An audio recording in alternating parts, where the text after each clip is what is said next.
One discount per household. Paging George Jetson, ABC's Mike Dubusky says one major automaker is making a high-flying investment. Toyota says it's going to invest $500 million into the flying taxi startup Joby Aviation. The automaker says it's aimed at helping the startup certify and produce electric flying taxis. And it's just the latest in several high-dollar investments Toyota has made in Joby, nearly $900 million in total. ABC's Mike Dubusky. 103 years since the Tulsa Race Massacre, and the federal government will finally review what happened to Black Wall Street. For the two remaining survivors of the massacre and their attorney, Demario Solomon Simmons, it only took 103 years, but this is a joyous occasion. The review was launched under a federal cold case initiative that's led to prosecutions of some civil rights era cases. But Assistant U.S. Attorney General Kristen Clark says she has no expectation that anyone living could be prosecuted as a result of the Tulsa inquiry. ABC's Jim Ryan. Two teams have filed a federal antitrust lawsuit against NASCAR. It's seeking unspecified damages, alleging the charter system limits competition by binding teams to the stock car series. One of those filing suit, team-owned, co-owned by Michael Jordan. The largest dam removal project in U.S. history has wrapped. The dam on the Klamath River in the California-Oregon border cuts salmon off from their habitat. Michelle Franzen, ABC News. Progressive presents 10 things on a food truck owner's to-do list that are harder than getting a commercial auto insurance quote. Stocking the fridge, prepping the stations, finding employees that get along well, finding employees that actually do their job. Looking at you, Gary. Balancing the books, balancing the flavors, having a fresh menu and fresh produce and fresh meat, but never a fresh mouth. But the easiest thing on a small business owner's to-do list? Seeing if you can save on commercial auto insurance. Get a quote in as little as 7 minutes at progressivecommercial.com. Progressive Casualty Insurance Company and Affiliates. Coverage subject to policy terms and conditions.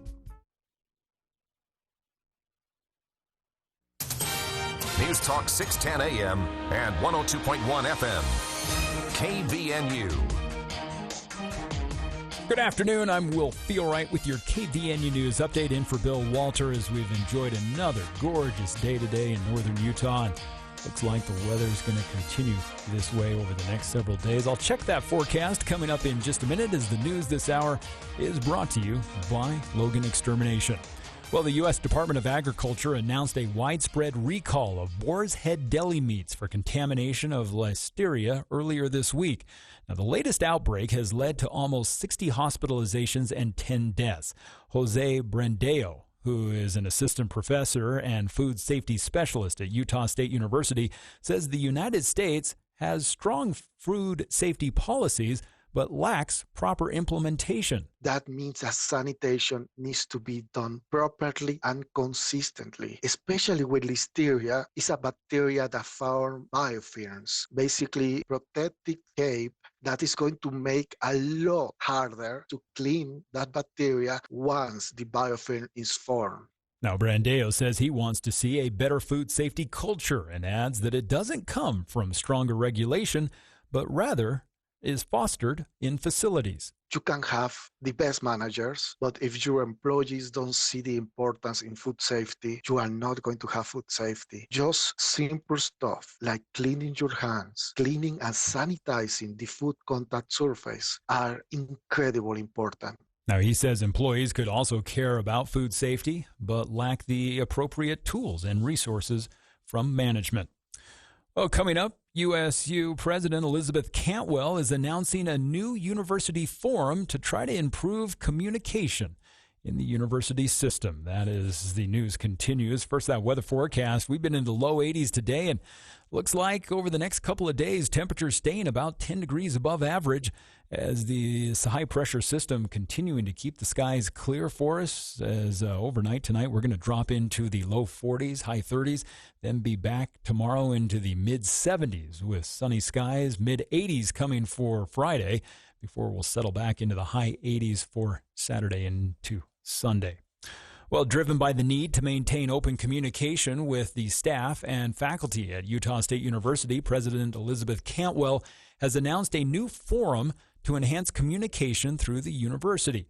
Dr. Cantwell will be leading the forums, with the first of these events set for Monday, October 14th at 10:30 in the Ellen Eccles Center for the Performing Arts Auditorium.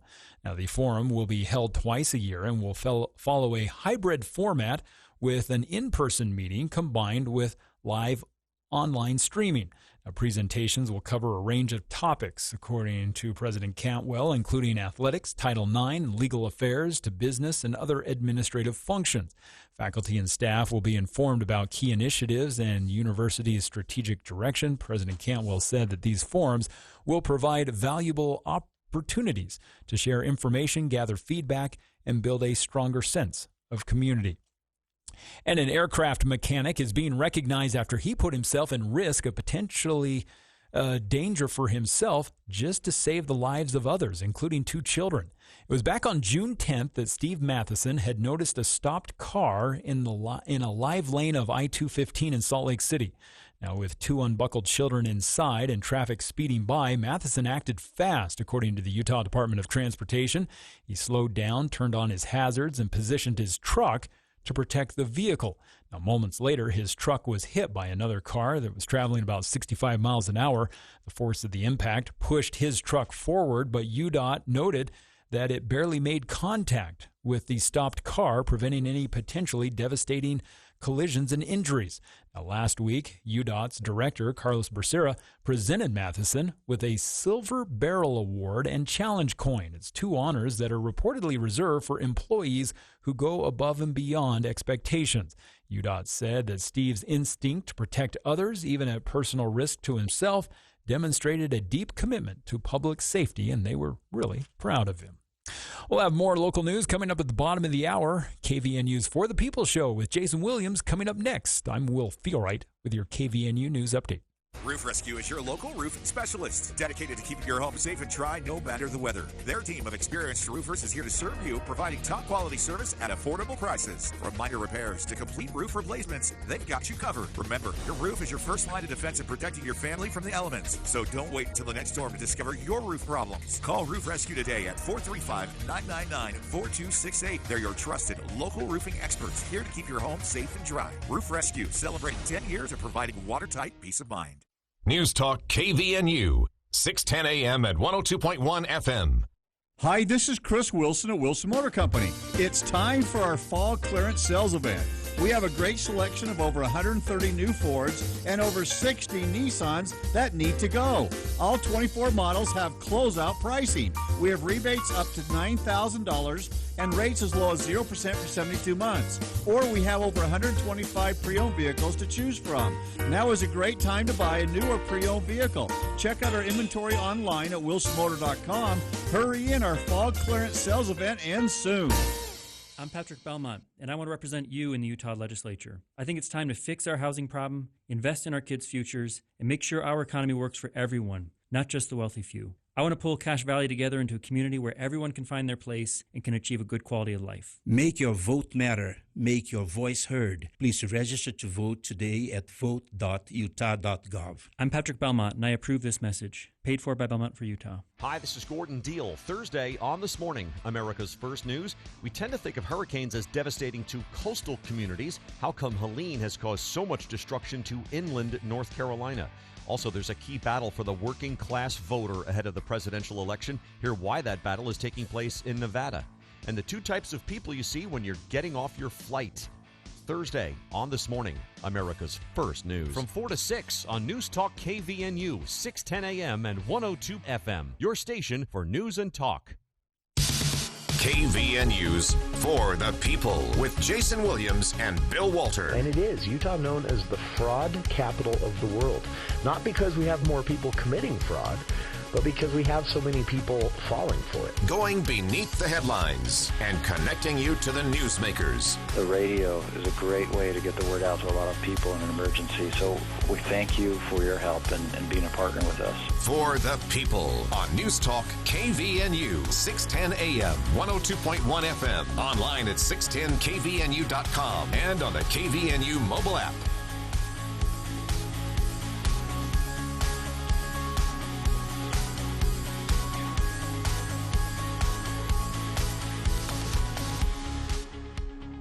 Welcome to KVNU's For the People. It is Wednesday, October 2nd. I'm Jason Williams. Coming up on the show today, Lindsay Harrelson joins us, our guest, in hour 2 to talk about the seasonal opening of the William A. Bernard Warming Center. And once again, they are in desperate need of volunteers to run the Warming Center through the winter. This is the third year now. It's been a successful effort, and it has provided a critical resource for those who find themselves without a home. And usually this comes as a surprise. We'll talk with Lindsay about who they've served so far. We know from some of the statistics that she sent our way that we're talking families, 2 to 4 person families who have been displaced by, there are a lot of different reasons, but for a couple of weeks they found themselves without a home. And as the winter sets in the next couple of months, maybe, we're supposed to set a heat record on Friday. The Warming Center provides a critical resource for these families, keeping them from having to sleep in a car, something that the point-in-time survey each January has shown is a growing issue here in Cache Valley. So Lindsay joins us in hour 2 of today's show. Here in hour 1, we're going to be talking Hurricane Helene and how some Utah firefighter crews are helping out. Also highlights from last night's Attorney General debate. Everyone's talking about the vice presidential debate today, but here in Utah, a far more exciting thing took place. It was the Utah Debate Commission's Attorney General debate, and 4 candidates were on stage. We'll talk about whether that was a good idea as well after you hear some of these clips that I've got for you. So starting off here, though, death toll climbing, 189 people across 6 states so far is the current tally for deaths following Hurricane Helene. And in some states hit much harder than others, of course, North Carolina being one of those states. In North Carolina right now, some of the information from ABC News at the top of the hour, they put out a briefing on this.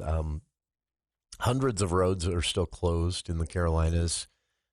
This is hampering supply distribution.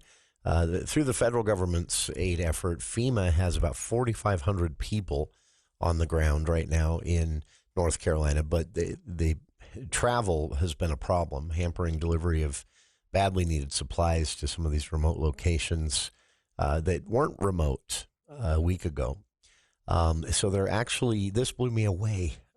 Makes sense, but they're actually delivering supplies by mules. FEMA staff and volunteers are using mules, drones, and even airdrops to get water and food into some of these communities that in some cases are literally stranded on what was, just a small town on a hillside and for a brief period of time was an island. Now the water has subsided, but the debris and the washed out roads have not. More than 1.2 million people are still without power. That's according to poweroutage.us. I checked that just before the show started today, and most of that directly in the Carolinas. Major portions of the power grid itself are just missing. If you've seen some of the photos and videos, there was a town, an entire town. Now, it wasn't a huge town. I think the population was 100 and something, almost 200. And evacuations had taken place, although there were a few that stayed behind, and those few have not been accounted for yet. But an entire town was washed away.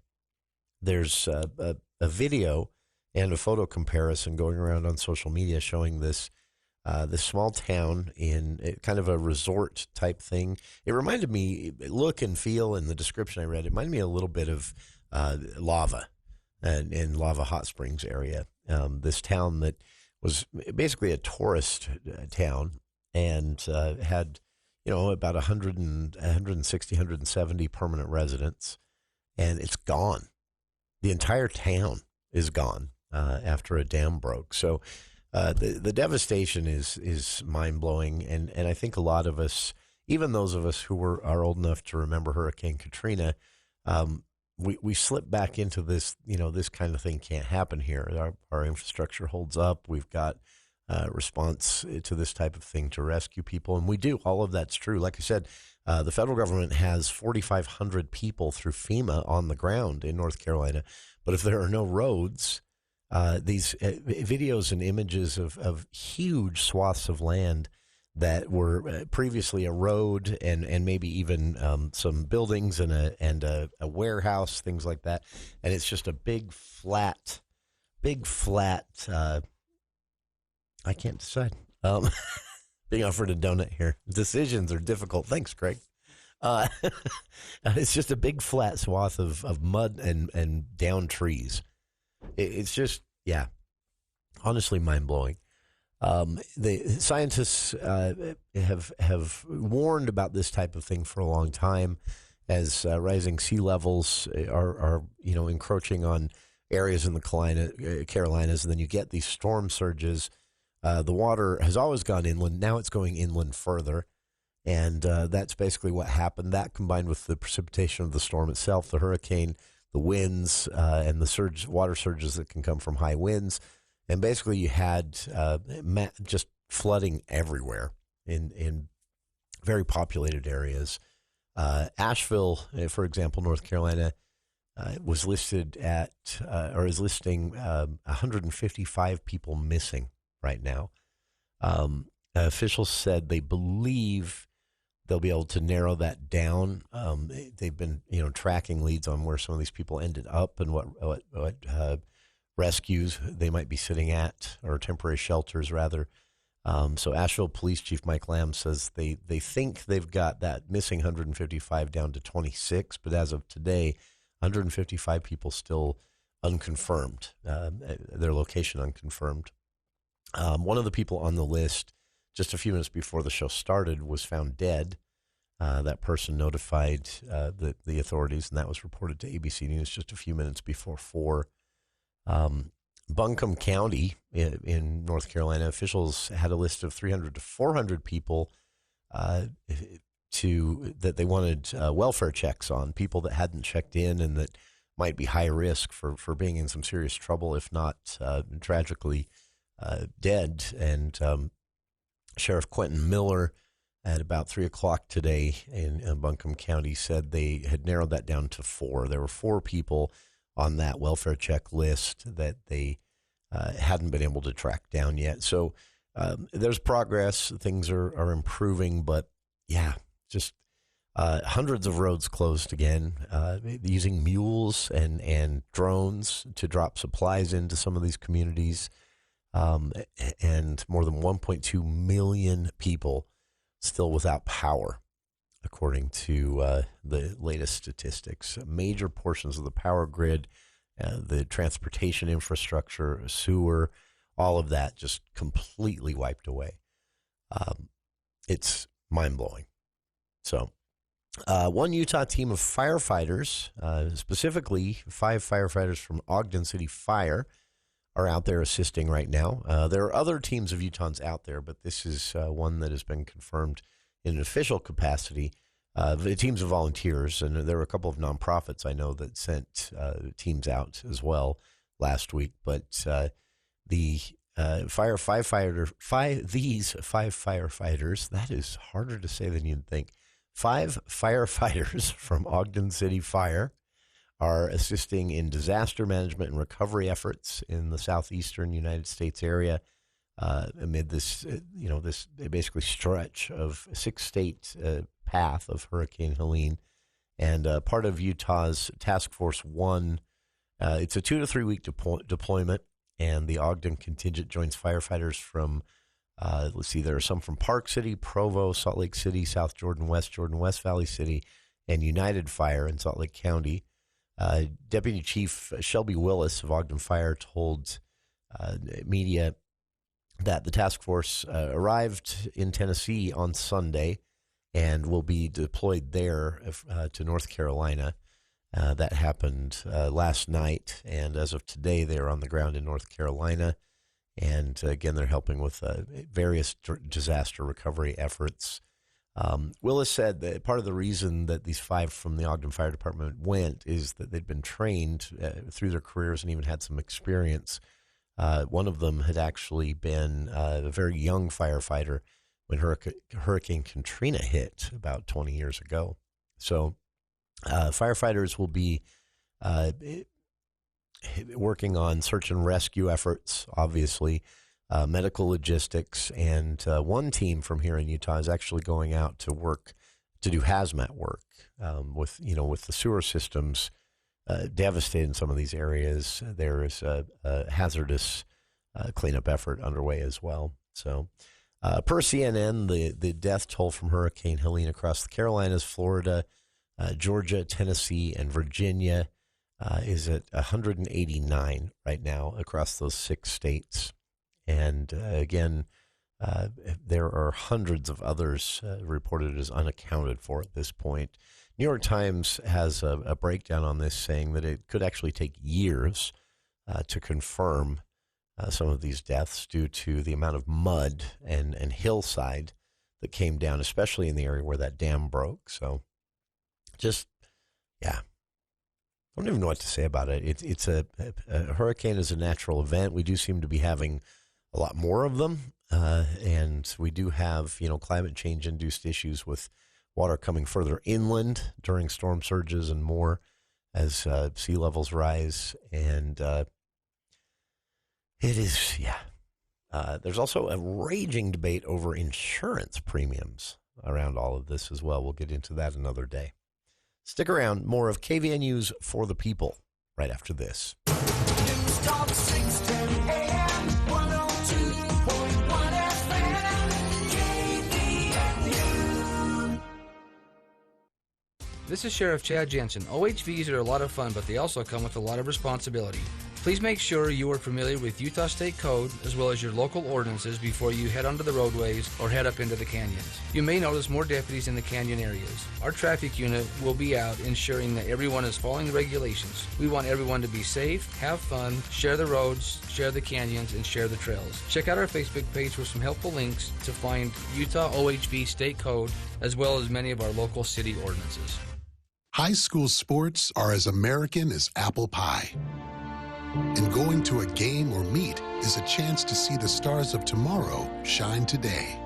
But as anybody who's ever attended a high school sporting event in Utah knows, you can't have the stars without the stripes. High schools are currently looking for new officials in almost every sport. Who looks good in stripes? Anybody looking for a way to stay connected to a sport they love.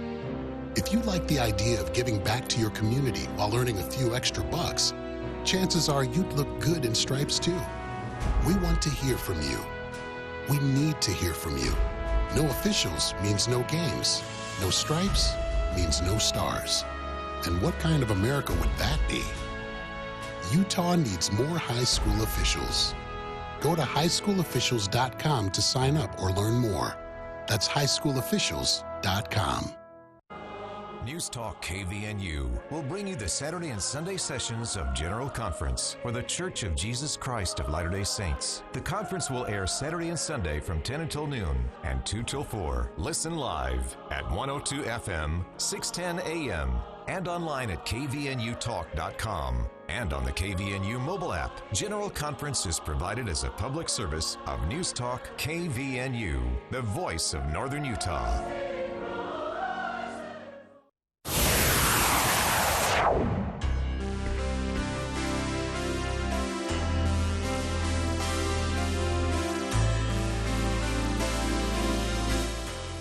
Welcome back to KVNU's For the People.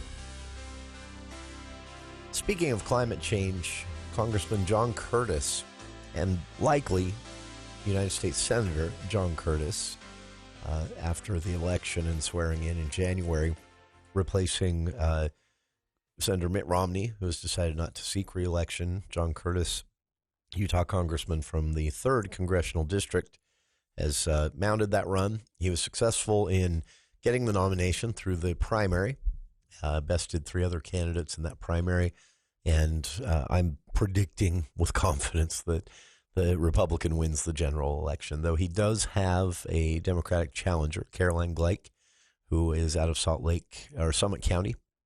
We'll have her and Representative Curtis on the show as candidates soon. But as a congressman, Curtis is hosting this Friday his annual climate summit. The Conservative Climate Summit is what he calls it. And this is a free event, but it does require registration. It does also require travel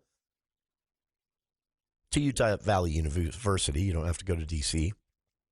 He hosts this in Utah each year, but it is a D.C. type event. So you get a lot of people from D.C. coming out, a lot of other members of Congress and the United States Senate.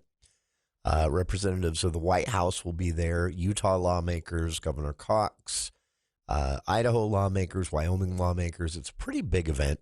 Curtis has said before that he started this, I think, in its fourth year now.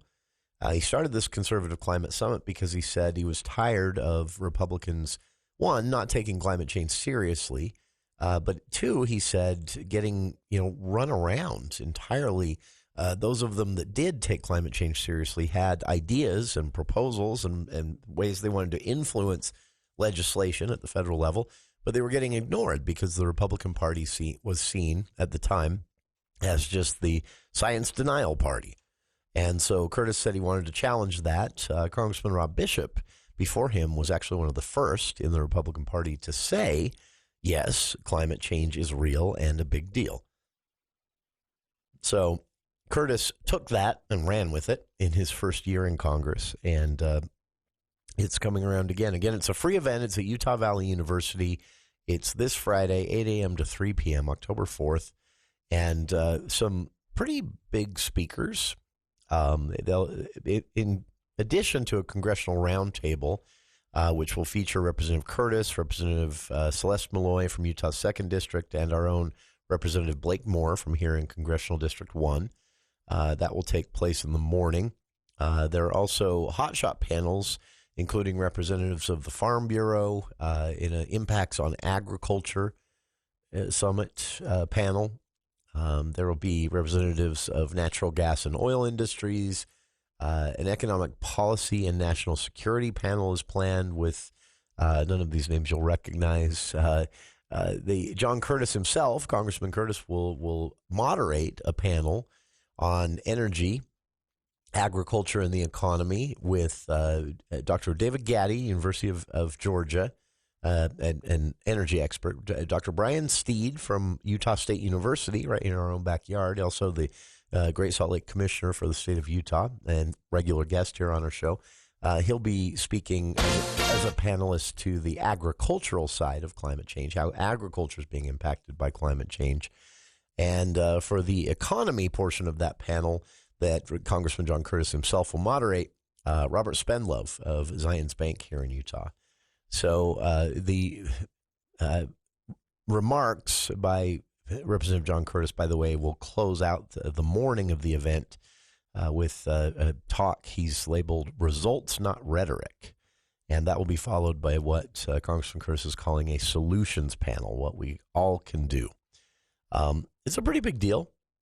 Again, this is Representative John Curtis, his challenge to Republicans to, as he said here on our show when he first launched this and we had a chance to interview him, he said, Republicans need to be operating in this space. We're not taken seriously because of the climate change denial. And so the bills, the funding, the policy is all being defined by Democrats. And he said Republicans need to be a part of this conversation, maybe to slow things down a little bit when it comes to things like the Green New Deal, he told us, but also to tweak things in a way, because he said, believe it or not, there are a lot of conservatives and a lot of Republicans who have great ideas to help us solve the climate change challenge and reduce our own negative impact on the planet. And he said, if we're not at the table, not only are we not influencing legislation and policy, but we get forgotten. So the 4th annual Conservative Climate Summit taking place in Utah this Friday, October 4th. Again, it is a free event. You do have to register, and you can do that at curtis.house.gov. I've linked to that on our Facebook page. On the other side, highlights from last night's Utah Attorney General debate, the debate that mattered the most, I think, out of all of the debates the Utah Debate Commission is hosting, took place last night. And it was feisty and a big topic last night was Amendment D and the signature and ballot initiative process where voters can make law themselves in the state. Derek Brown had staked out ground defending the legislature, who were just told by a court that Amendment D on the ballot was moot because their ballot language was dishonest. Derek Brown had hooked his caboose to the legislature. Usually a smart move in Utah. This one didn't work for him. And all of the other three candidates took their opportunity last night. What Derek had to say, what Michelle Quist had to say, what the other two had to say after these headlines with KVNU's Will Feel Right.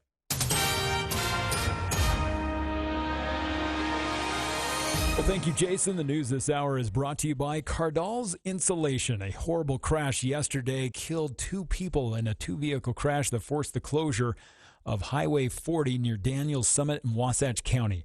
The crash happened yesterday afternoon about 15 miles south of Heber. Officials with the Utah Department of Transportation said that the road was closed in both directions as crews investigated the crash.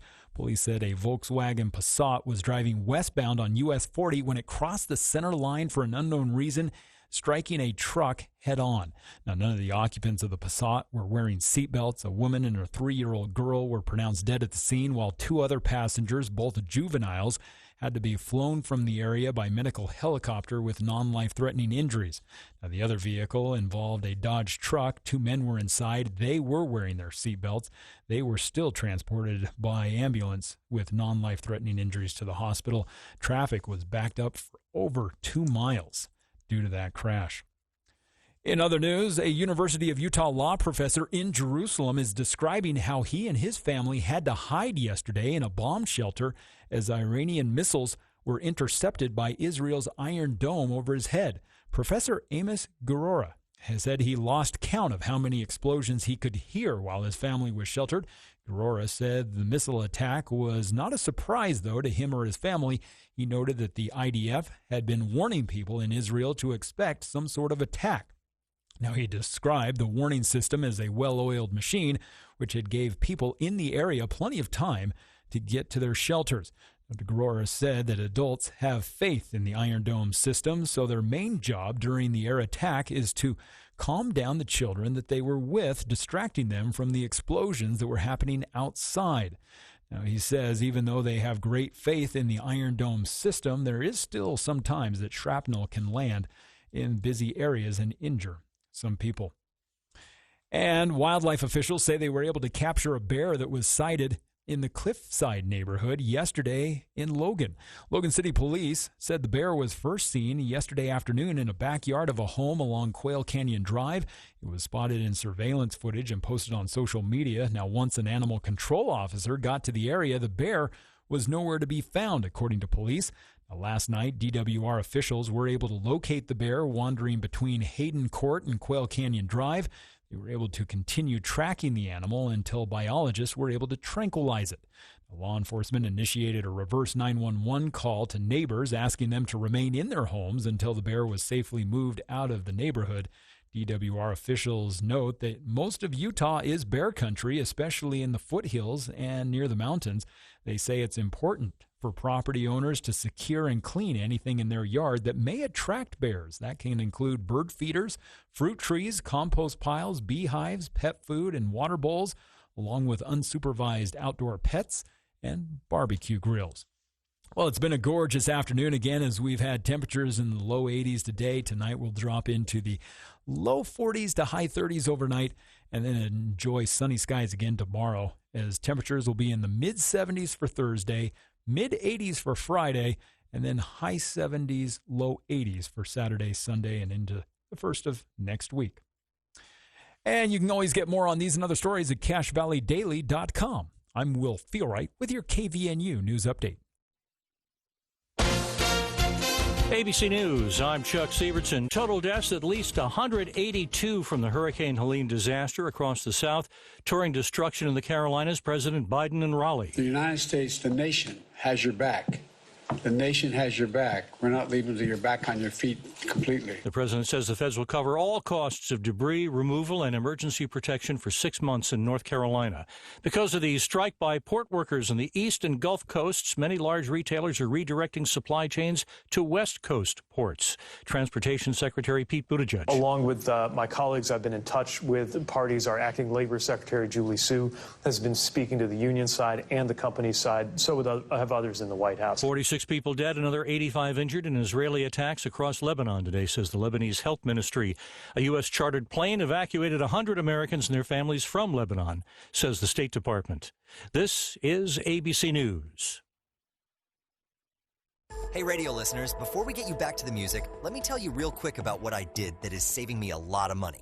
I got new insulation in my house. That's right. Now, I know you're thinking, boring, but have you seen the reports lately about how better insulation can save a ton of money on your energy bills? I can tell you it made a huge difference in my home. I mean, not only does the temperature stay perfect, but my energy bill is definitely down. Do what I did. Call Cardall's Insulation, 755-5012. That's 755-5012 for Cardall's Insulation.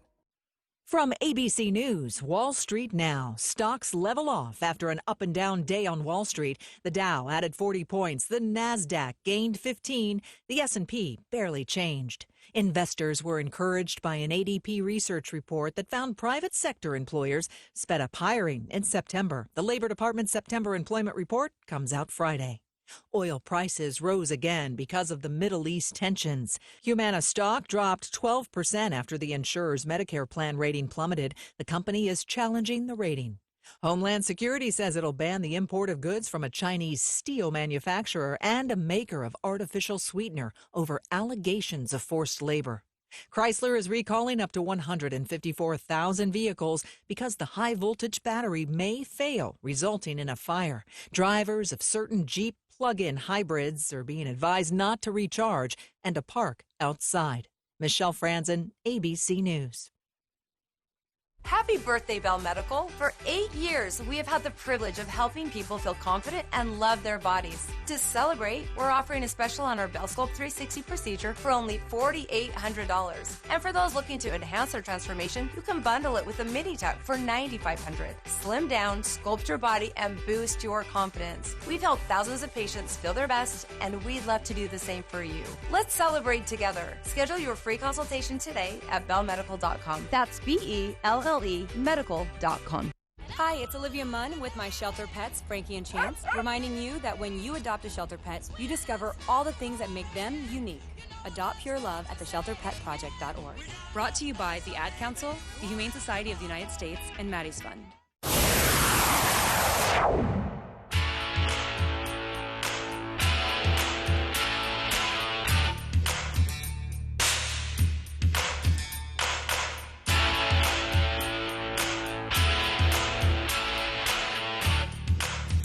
You want to feel old? That song is 42 years old today. John Cougar Mellencamp's Jack and Diane hit the #1 pop chart the week of its release 42 years ago, back in 1982. I remember when that was on the radio. I was young, I can at least say that, but I remember when it was regular rotation on the pop station. So, time flies, right? Speaking of time flying, last night, an hour isn't enough. I have a couple of things to say about the Utah Debate Commission. One, let's lose the televised format. Well, okay, let me back up. If we're going to do the televised format, do actual Lincoln Douglas. And I mean presidential debates, vice presidential debates, one of those last night too, state debates here in Utah. These 1-2 minute answers are almost useless. People could go, on most of the questions asked, people could go to the candidates' websites and get the exact same information. And they don't allow enough flexibility. The television format forces things.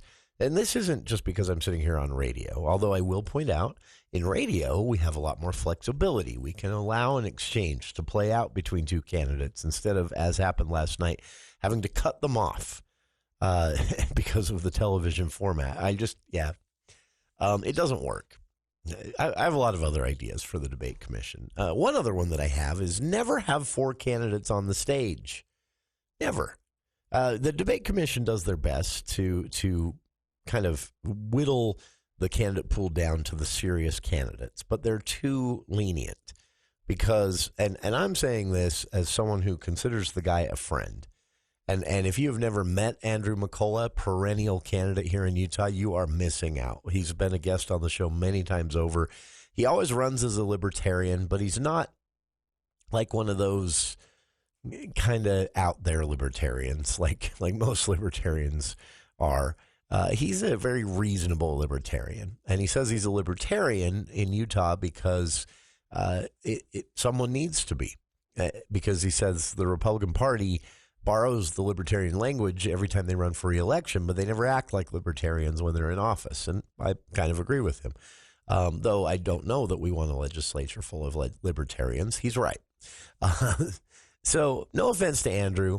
No offense to the Democrats, Rudy Bautista, whose campaign doesn't even have a website. Not that that's, the end-all, be-all of good campaigning, but as far as I can tell, Rudy is not seriously campaigning at all. And so the Utah Debate Commission, I think, last night made a huge mistake having all 4 candidates on the stage because it was very clear from the very first question that this race really comes down to Republican Derek Brown and also Republican, but running in this race to challenge Derek under the United Utah Party banner, Michelle Quist. Michelle is a longtime Republican. She was a member of the State Central Committee up until a couple of years ago. And she has said, I'm running as United Utah Party candidate because I had to pick a party to run under in this race. But I'm running because I'm tired. She said this here on our show. I'm tired of what's been happening with the Attorney General's office here in Utah. 3 Attorney Generals in a row ended their careers in scandal. It's just mind-boggling. And I've asked everyone I know, is it the office that corrupts, or does the office attract a certain type of person? Everyone has a different opinion on that. But this race is really a race for the Attorney General office or spot between Michelle Quist and Derek Brown. Andrew McCullough is fun, not a serious candidate in this race. Rudy Bautista, don't know the guy, have no idea why he bothered to be on stage last night. An embarrassment for the Democrats. And so the Utah Debate Commission should weigh some of these things, weigh the value of the debate for their listeners. We aired the debate last night, and, there's something to be said for inclusivity and letting, candidates from third parties be on the stage with the 2 major parties. I really appreciate that. But again, there's a question of value. If you're doing these for a reason, having 4 candidates in an hour's time with 1 minute to 2 minutes to answer each question, you're only getting to 3-4 questions anyway. So there's my critique of how the Utah Debate Commission is doing these. But here is a clip from last night's debate, and it involves Amendment D and some backstory on this. For those that don't know, a quick version of how we got here. Years ago, voters in Utah passed an initiative on the ballot to create an independent redistricting committee to take the politics out of drawing political boundaries for House and Senate and federal race or federal positions as well. And the committee was formed. So voters approved that on the ballot. The committee was formed because that's now law since voters approved it. And then when the committee was done doing their work and submitted their 3 maps to the legislature completely ignored them, pulled their own map out from under the couch cushions, voted on it, and passed it within 24 hours. Well, they got sued, and the litigants won. League of Women Voters of Utah, Mormon Women for Ethical Government, Better Boundaries. It was the original driving organization behind the ballot initiative, a bunch of Utahns who launched this years ago. They sued, and they won. Utah Supreme Court told the legislature, no, you can't just ignore voters. In response, lawmakers threw a tantrum, and that tantrum manifested as a emergency session to vote to place on the ballot this fall, in a rush, a question for voters, asking voters to amend the state constitution to basically give lawmakers the power they thought they had that the Supreme Court said they didn't, which is the power to completely ignore voters when a ballot initiative passes, if they so choose. That vote happened. Senate President and Speaker of the House got to write the ballot language themselves, and they got sued again. And the litigants won again, both in a lower third district court and again at the state Supreme Court. Both courts said, this ballot language you've written is dishonest, and you violated the Constitution by rushing it. It was to say an embarrassing moment for the legislature is an understatement. So that brings us to the Attorney General debate last night. In this debate, Derek Brown, the Republican candidate, thinking it was a smart move, because usually it is, he very early on attached himself to the legislature's position on Amendment D. Well, that, of course, blew up, and he's tried to downplay it since then. Last night, none of the other three candidates were letting him have it, or letting him get away with it. And it kind of looked like a pile on the Derek Brown. But listen to the exchange. So this starts out with Libertarian candidate Andrew McCullough, unfortunately. I love Andrew, not a serious candidate in this race. And you'll hear why in his answer that kind of wanders everywhere. Then you'll hear from Rudy Batista. Then you'll hear from Derek Brown, then Michelle Quist. And the exchange between Brown and Quist, this is a race between Brown and Quist. And Amendment D and all of the drama around it is probably going to decide it. Have a listen. I was on the committee that ran the civil forfeiture initiative several years ago, and I was on the committee that ran the marijuana initiative recently, and we won both of those, and it was terribly important. Civil forfeiture, government taking of property is just a terrible idea, and the idea of ruining lives over marijuana when we're surrounded by legal states is a terrible idea. The legislature came in and whitewashed our efforts in both cases, and I was frustrated about it. But this particular time, the one that's recently, the Supreme Court says, look, you went too far this time. This particular initiative was to change the form of the government, and that's more important than the marijuana thing or the civil forfeiture, and you can't undo that. And I think that was a brilliant decision. I read it carefully. Thank you. Ms. Quist, same question. What Mr. Brown just said is completely wrong. For over a century, Utahns have had the right to use the initiative process to reform government without government infringement. For over a century. That means that the legislature cannot come in and repeal or amend. That is what the Supreme Court held. The legislature did not like that, and they put an amendment on the ballot, and they deceivingly wrote a ballot language that didn't explain to the voters what they were voting on. That was deceptive. And they didn't even follow the Constitution that required them to publish it for 2 months before. For any attorney in this state, much less on this stage, to support that is ludicrous. That's all I have to say. And finally, Mr. Bautista. We seem to all forget that as a republic, a democracy, we are accountable to the people, and the people only. Absolutely, citizens have the right to change the law and to enact the laws. And many of our key issues, abortion rights, for example, should be left to the public in a whole, not the representatives who many times go against their own constituents. We forget that legislatures, sometimes they barter. Hey, vote for this, and I'll vote for that. It's a game. And when we are dealing with rights of people and the wishes of people, I don't know what Rudy's talking about. I don't think he knew what he was talking about. But as the time continued, the moderators allowed back and forth to play out. One of the only ones they allowed that night. And between Derek Brown, who again had defended the legislature on this, and Michelle Quist, who from the get-go had said the legislature has overstepped and they're wrong, after Rudy and Andrew took up a lot of time, the two serious candidates really got into it. Democratic members of Congress and Republican members of Congress would eat lunch together and joke and have fun and socialize. They don't do that anymore. They will pass each other in the halls and not say hello, and that's terribly frustrating. It needs to stop. Ms. Quist. I appreciate this question. Decreasing political discourse is actually why I'm running for Attorney General.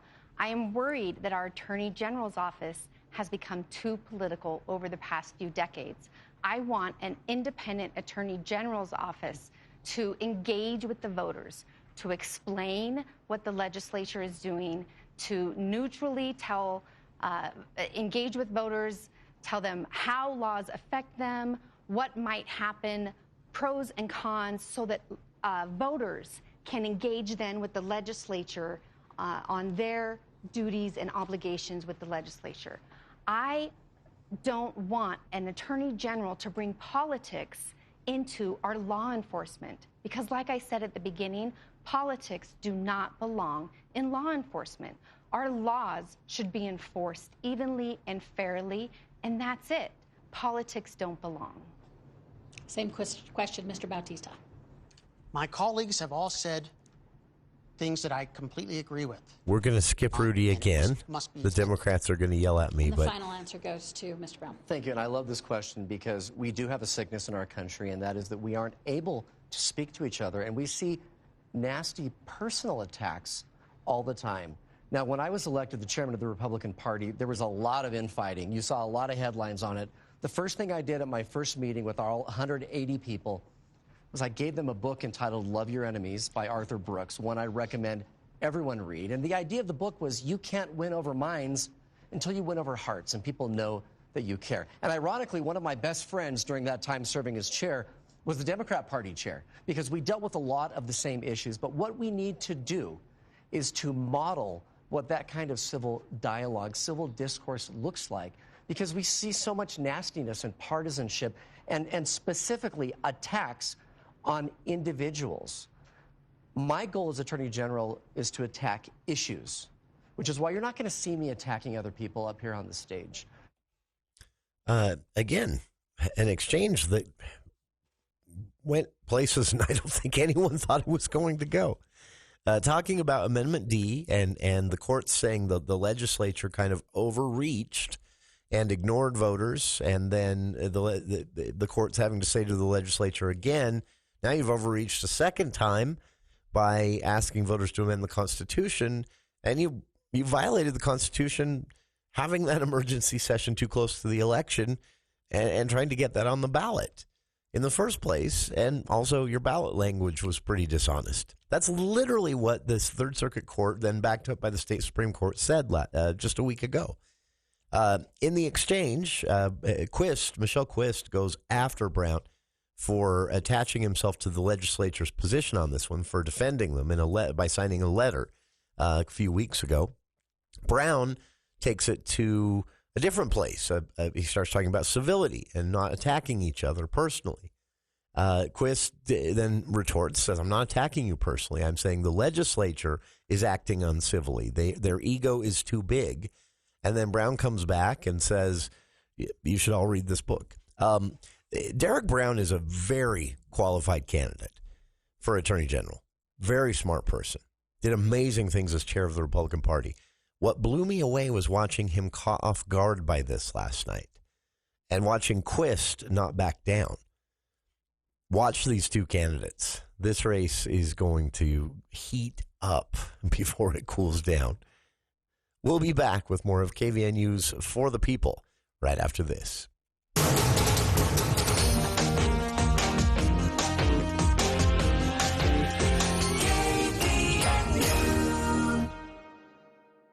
Don't let let concerns about today's events derail your long-term financial strategy. Edward Jones Financial Advisors can help work with you to understand today's financial landscape and how to be positioned for the long term. Edward Jones can give you the tools for a reasoned, disciplined approach to investing.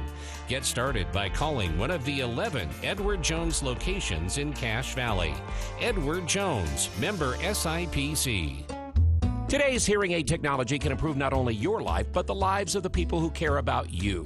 Once again, you'll be able to hear the reason for their laughter and understand conversations. Dr. Paul Danes will customize a hearing improvement program to meet your unique requirements, whatever they are. Call Dr. Danes for an appointment at 753-HERE and let him show you how. Bring back what you've been missing. Bring back Cache Valley Hearing and Audiology. Thursday edition, Clay Travis, Buck Sexton Show. Will break down the continued fallout of J.D. Vance's big night against Tim Walz in the vice presidential debate, and what is some of the data showing from Virginia and from Pennsylvania. All that and more. We'll break it down for you, get you ready, headed a little bit early into the weekend on the Thursday edition of Clay and Buck. 10 to 1 on News Talk KVNU, 102 FM and 610 AM.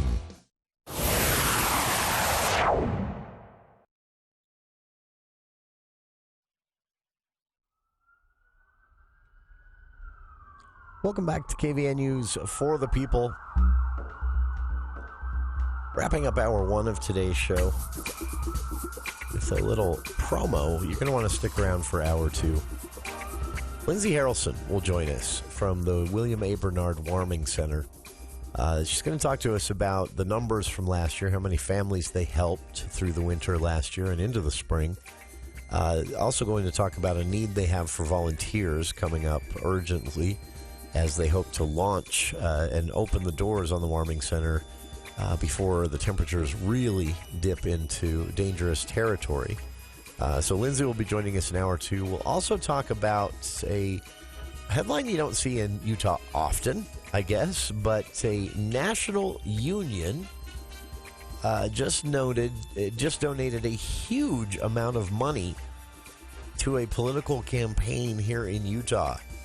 Which campaign and why? Really good question.